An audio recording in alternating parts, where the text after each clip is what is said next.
شروع اللہ کے نام سے جو بڑا مہربان نہایت رحم والا ہے۔ آئیے اب شروع کرتے ہیں مریم علیہ السلام کا قصہ۔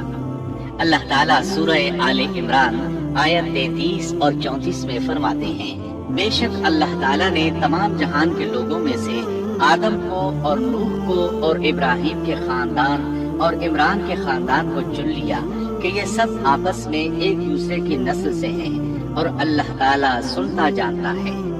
جس عمران کا ذکر قرآن مجید نے کیا ہے یہ داؤد علیہ السلام کی اولاد سے ہے۔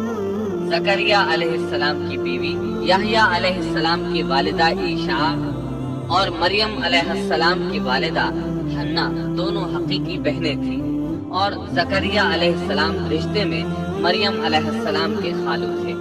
اس طرح یحییٰ علیہ السلام اور مریم علیہ السلام آپس میں خالہ زاد ہیں۔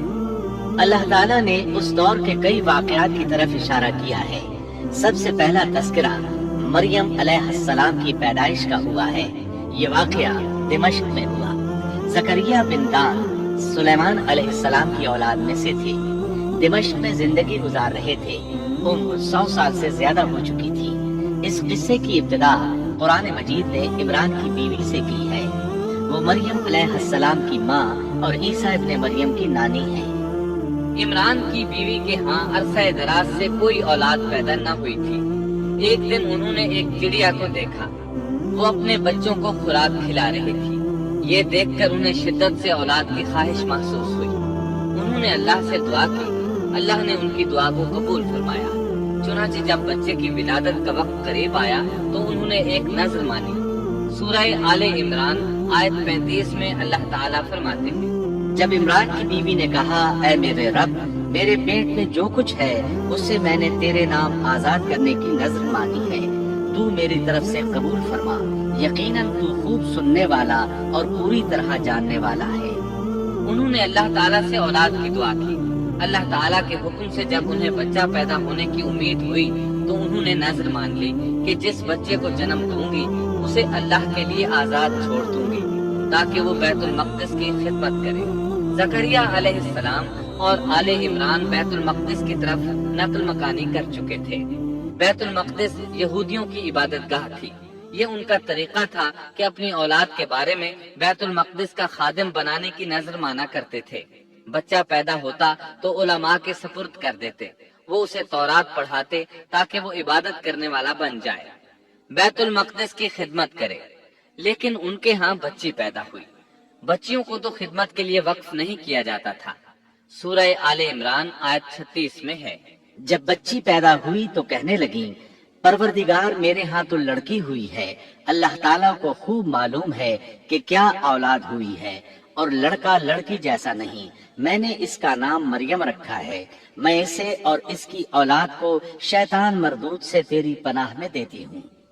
عمران کی بیوی حیرت میں پڑ گئی کہ انہوں نے تو نذر مان رکھی ہے اور اب لڑکی کو تو بیت المقدس کی خدمت کے لیے وقف نہیں کیا جا سکتا۔ ان کے خاوند عمران بیت المقدس کے عابدوں میں سے تھے۔ بیوی نے ان سے مشورہ کیا، طے ہوا کہ بچی کو ہی خدمت کے لیے وقف کر دیا جائے۔ عمران کی بیوی بچی کو بیت المقدس میں لے آئی۔ جس بچے کو وقف کرنا ہوتا تھا اس کی کفالت کوئی عالم کرتا تھا۔ عابدوں میں اس وقت یہ جھگڑا پیدا ہوا کہ اس بچی کی کفالت کون کرے گا۔ اس کے لیے آخر یہ طریقہ طے کیا گیا کہ وہ سب اپنا اپنا قلم پانی میں پھینکیں گے، جس کے قلم پر کچھ ظاہر ہو وہ اس کا کفیل بن جائے گا۔ چنانچہ سب نے اپنے قلم پھینک دیے، وہ پانی کے بہاؤ کے ساتھ بہنے لگے، جبکہ زکریا علیہ السلام کا قلم پانی کے بہاؤ کی مخالف سمت بہنے لگا۔ اللہ تعالیٰ سورہ آل عمران آیت 44 میں فرماتے ہیں، تو ان کے پاس نہ تھا جبکہ وہ اپنے قلم ڈال رہے تھے کہ مریم کو ان میں سے کون پالے گا، اور نہ تو ان کے جھگڑے کے وقت ان کے پاس تھا۔ اس طرح زکریا علیہ السلام کفیل قرار پائے۔ مریم علیہ السلام نے بہت اچھی پرورش پائی، وہ بہت تیزی سے پروان چڑھی۔ آپ کا جسم مضبوط اور خوبصورت تھا، بہت نیک اور عبادت گزار تھی، عورتوں میں سب سے زیادہ سچ بولنے والی تھی۔ اللہ تعالیٰ نے انہیں اپنی کرامات سے نواز رکھا تھا۔ اللہ تعالیٰ سورہ آل عمران آیت 37 میں فرماتے ہیں، جب کبھی زکریا ان کے کمرے میں جاتے ان کے پاس روزی رکھی پاتے۔ وہ پوچھتے اے مریم تیرے پاس یہ روزی کہاں سے آئی؟ وہ جواب دیتی کہ یہ اللہ کے پاس سے ہے، بے شک اللہ تعالیٰ جسے چاہے بے حساب رزق دیتا ہے۔ زکریہ علیہ السلام کو جب کہیں جانا ہوتا وہ مریم علیہ السلام کے کمرے کا دروازہ بند کر کے جاتے تھے۔ جب واپس آتے تو اس کے پاس رزق رکھا پاتے اور وہاں غیر موسمی پھل ہوتے۔ بہت تعجب کرتے۔ مریم علیہ السلام انہیں بتاتی یہ پھل اللہ تعالیٰ نے آسمان سے نازل کیے ہیں۔ اللہ تعالیٰ سورۃ المائدہ آیت 75 میں فرماتے ہیں، اور عیسیٰ کی والدہ ایک راست باز عورت تھی، اسی لیے ان کے ہاتھ پر بہت سی کرامات ظاہر ہو رہی تھی۔ ان کی فضیلت سورہ آل عمران آیت 42 میں ان الفاظ میں آئی ہے، اور جب فرشتوں نے کہا اے مریم اللہ تعالیٰ نے تجھے برگزیدہ کر لیا اور تجھے پاک کر دیا اور سارے جہان کی عورتوں میں سے تیرا انتخاب کر لیا۔ سورۃ المائدہ آیت 75 میں ہے، مسیح ابن مریم پیغمبر ہونے کے سوا اور کچھ بھی نہیں، اس سے پہلے بھی بہت سے پیغمبر ہو چکے ہیں۔ اس کی والدہ ایک راست باز عورت تھی۔ بخاری، مسلم، ترمذی اور نسائی کی حدیث ہے، نبی کریم صلی اللہ علیہ وسلم نے فرمایا، اپنے زمانے میں مریم علیہ السلام سب سے افضل عورت تھی اور اس امت میں خدیجہ رضی اللہ عنہا سب سے افضل عورت ہے۔ بہت سی احادیث میں 4 عورتوں کی فضیلت آئی ہے۔ نبی صلی اللہ علیہ وسلم نے فرمایا سارے جہان کی عورتوں میں سے 4 عورتیں افضل ہیں، مریم بنت عمران، فرعون کی بیوی آسیہ، خدیجہ بنت خویلد اور فاطمہ بنت محمد رضی اللہ عنہن۔ بس ثابت ہوا کہ مریم علیہ السلام کو اللہ تعالیٰ نے بہت فضیلت عطا فرمائی تھی۔ محترم سامعین، السلام علیکم ورحمۃ اللہ وبرکاتہ۔ اس بار ہم آپ کے لیے پیش کر رہے ہیں قصص الانبیاء۔ اللہ تعالیٰ نے انسانیت کا آغاز فرماتے ہی انبیاء کا سلسلہ شروع فرمایا۔ انبیاء اور رسول پے در پے آتے رہے۔ کہا جاتا ہے کہ رسولوں کی تعداد 300 سے زائد ہے اور انبیاء کی تعداد 1,24,000 سے زائد ہے۔ گویا اللہ تعالیٰ نے بنی نوع انسان کو سیدھا راستہ دکھانے کے لیے اتنی بڑی تعداد میں انبیاء اور رسول مبعوث فرمائے۔